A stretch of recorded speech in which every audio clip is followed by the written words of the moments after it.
what happened yesterday in Othaya Nyeri is very shameful, honestly. It's unthinkable that young kids who woke up in the morning to go to Sunday school would be tear gassed in the manner in which they are tear gassed without cause. There is no crime they had committed. They were not in the wrong place. They were in the place they wanted to be in at that particular time. Poor old women running around, away from tear gas and harassment is very, very shameful. And I've often said, for our political leaders, don't listen so much to the words they tell you, especially the ones in government. Look at their actions. Because how would a confident government do that?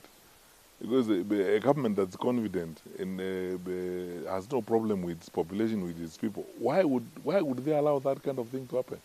Okay, fine. Now, with tremendous respect, and I'm happy myself that senior leaders of government, including His Excellency the Deputy President, whom I have a lot of respect for, and the Minister for Interior, have said agree with us that what happened is shameful and it's something that ought not to happen. Now, let's move to action. Let's see whether action will be taken and so on. Because that is what is going to tell us the sincerity or genuineness of this. Let's see what's going on. The pictures are all over the place. Those guys carrying AK-47 and so on. And then you see some strange things being said by leaders. Like I saw one leader from Laikipia saying something laughable. That Gachagua organized that so that he can seek sympathy. If he organized it, it's against the law. So why don't you arrest those people he was organizing that with? And this happened when Natembeya was attacked in Kabuchai. It was the same response. This is finally what is very stressful to me. To be honest with you, is this: 2/3 of these senior leaders in the security sector are people I worked with. I know them very well. Some of them are fairly decent people. I have said this and I don't mind repeating it again. The Inspector General, Mr. Kanja, is one of the best police officers in the country. He was my GSU commandant when I was Minister for Interior. The DCI, hawa ni watu tumefanya kazi nao na ninawajua. Some of them are going to retirement. Why do they want their careers to be soiled by that kind of nonsense perpetrated by some third-rate politicians who have problems, and they think the best way to square out the issues is to go and beat up innocent children and women. And finally, for government, and with tremendous respect, mimi naheshimu serikali, I respect our leaders in government. They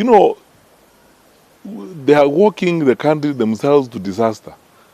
Because you will never have enough bullets for 55 million or so Kenyans. And you can't shoot your way to electoral victory or what have you. You cannot intimidate people. You can't replace proper engagement with the public. So this effort of trying to create situations like some countries in the region is not going to work. Let's go to electoral contest. Kila mtu afanye yake. Wananchi wakiamua vile wataamua, basi hivyo ndivyo itakuwa. And then those in authority need to understand, in any case, by the way, this is the electoral mandate, which means it has an expiry date. If it comes to a point where it has expired in your case, you don't have to beat innocent children and women about it.